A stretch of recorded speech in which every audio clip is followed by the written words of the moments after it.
আমার বাসা সিলেট বিভাগের বিয়ানীবাজার থানার একটা গ্রামে। তাই জরুরি কাজে আজ হঠাৎ করে সিলেট শহরের উদ্দেশ্যে রওনা হলাম। বাসে করে যাচ্ছিলাম, প্রচন্ড ভিড়। আমি সিট পাইনি, তাই দাঁড়িয়ে আছি বাদুরঝুলা অবস্থায়। হঠাৎ অনুভব করলাম কে যেন বাম হাতে একটা চিঠি ধরিয়ে দিছে। পিছন দিকে তাকিয়ে দেখি একটা মেয়ে বাসে বসে মাথা নিচু করে হাসতেছে। বুঝতে বাকি নাই চিঠিটা ওই মেয়েটাই দিছে। এই প্রথম কোনো মেয়ে আমাকে চিঠি দিছে, তাও আবার রঙিন চিঠি। আবেগটা কোন পর্যায়ে গেছে বলে বুঝাতে পারবো না, কিন্তু দুঃখের বিষয় বাসের মধ্যে চিঠি পড়ার পরিস্থিতি নেই, প্রচন্ড জাকি। যদিও চিঠিতে কি লেখা আমি জানি, একটা সুন্দরী মেয়ে একটা ইয়াং ছেলেকে চিঠিতে কি লিখবে তা তো পাগলেও জানে। তারপরেও ভদ্রতার খাতিরে মেয়েটার মুখ থেকে শোনা লাগে, তাই দুপা পিছিয়ে মেয়েটার কাছে গিয়ে বললাম, চিঠি পিঠি পড়তে পারবো না, যা বলার মুখে বলুন। তখন মেয়েটি বলল, আমাকে বলছেন? আমি তখন বললাম, জি হ্যাঁ। তখন সেই মেয়েটি বলল, তা আপনার চিঠি আপনি পড়বেন, আমাকে বলছেন কেন? তখন আমি বললাম, কিন্তু চিঠি তো আপনিই দিছেন তাই না?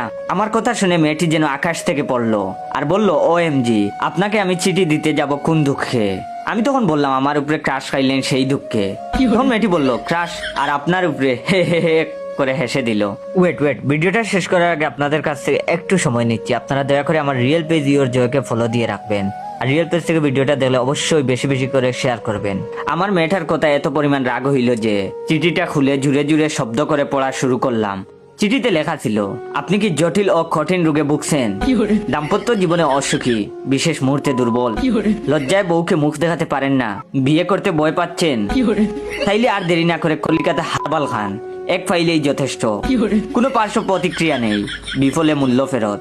মেয়েটা এইসব শুনে বাসের সিটে হাসতে হাসতে গোড়াগড়ি খাওয়ার মতো অবস্থা। আরেক ভদ্রলোক আমার দিকে বড় বড় চোখ করে তাকিয়ে বলল, ওই মিয়া, বাসের মধ্যে এইগুলা কি শুরু করলেন? মলারাও তো এইভাবে বিজ্ঞাপন দেয় না। আরেকজন লোক সাদা শার্ট কালো প্যান্ট পরা, তার হাতে এই রঙিন চিঠি এতগুলো। তিনি আমার কাছে এসে বললেন, ভাই আপনিও কি আমাদের কোম্পানিতে জব করেন? আমি তারে কি উত্তর দিমু?